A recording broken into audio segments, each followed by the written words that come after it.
Well, I hope our summer breeze doesn't spoil the sound quality too much. It's spoiled a few bike rides lately with the noise it makes, but it always seems to happen in this sort of summery weather when you get a dry breeze, which is quite nice, but doesn't do the sound any good. Anyway, enough of that. I got this cylinder head, got the engine out of the Honda XL 350 again, and I've taken the cylinder head off.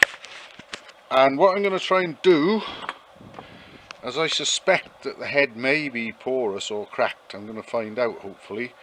I'm going to pay particular attention to these oil holes. There's that one, and that one there, and they are all fed, or at least these two are, from a passageway that branches off from this cylinder barrel and head stud hole. You can just sort of make out the shape in the casting there. There's a passageway through there for oil, which then goes along here. Oops, stay there, head. Right across in front of the inlet valves and valve seats.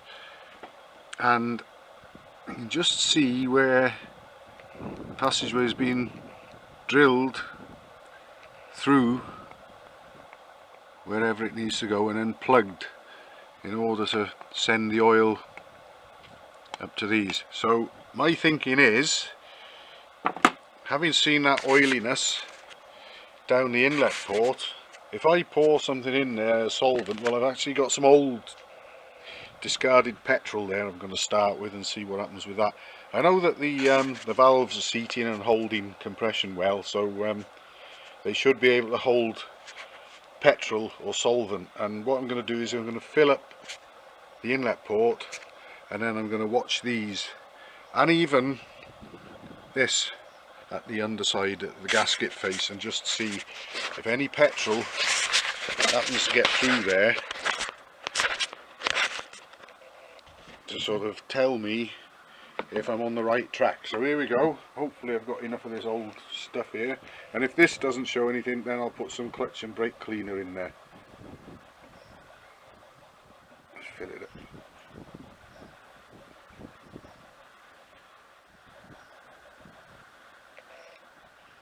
Okay, that inlet port is full of petrol now. Just wait a moment and we should know if there's any porosity.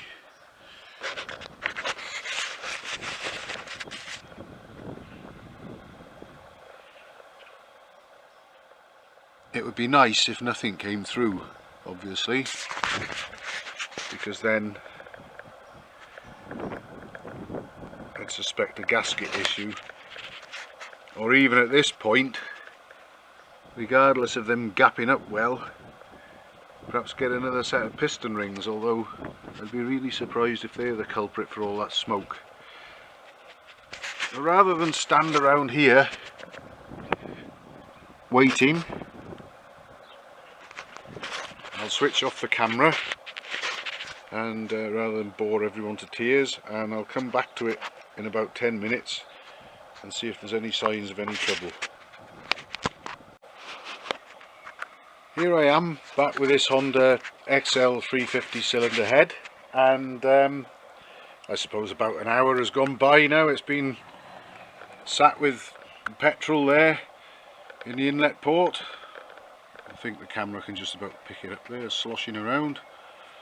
And well, could be good news, it could be bad news, depending on your point of view, really. In spite of, you can hold the camera sort of normally there, the inlet port is facing up, the petrol is up to about here. There's the oil holes in the camshaft oil feeds, and there's no sign of any petrol seeping through there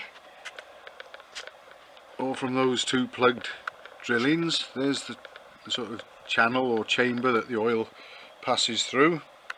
No sign of any petrol there whatsoever. If we look at the underside of the head, we got no petrol dribbling down that oil passageway. The oil is forced up that stud hole to feed the camshaft and you know, the area of the head that it runs in, so there's no leakage apparent there.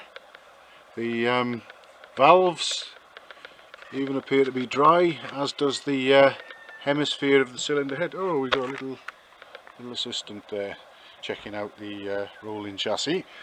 So it looks like the cylinder head could well be alright after all, but then that leaves the question, what is causing the oil burning?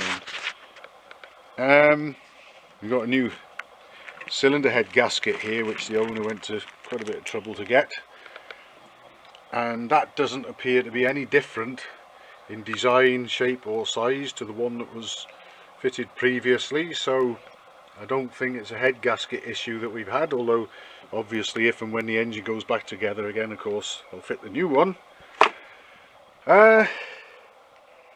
Really leaves me wondering about the oil control rings, even though the gaps were okay. I just cannot for the life of me think of anywhere else now that oil might be getting in from to cause the oil smoke and the oil consumption that we've got. Also, the petrol in the cylinder head there also proves that the inlet valve guide seals are okay, which I know they are because they're new ones, as are they for the exhaust, because there's no petrol got past the valve stems either. So I think that just about rules out the possibility of the head being cracked or porous. So it would be good news that the head isn't faulty, because they're as rare as rocking horse poo apparently, but it leaves us still with the lingering question, what is causing the smoke and the oil consumption? It gets more and more mysterious every time I try and find out what's going on, really. But hopefully at some point we get to the bottom of it and finally fix it, and you can be sure that I'll make it known as to what it was if and when I find out what the problem has been.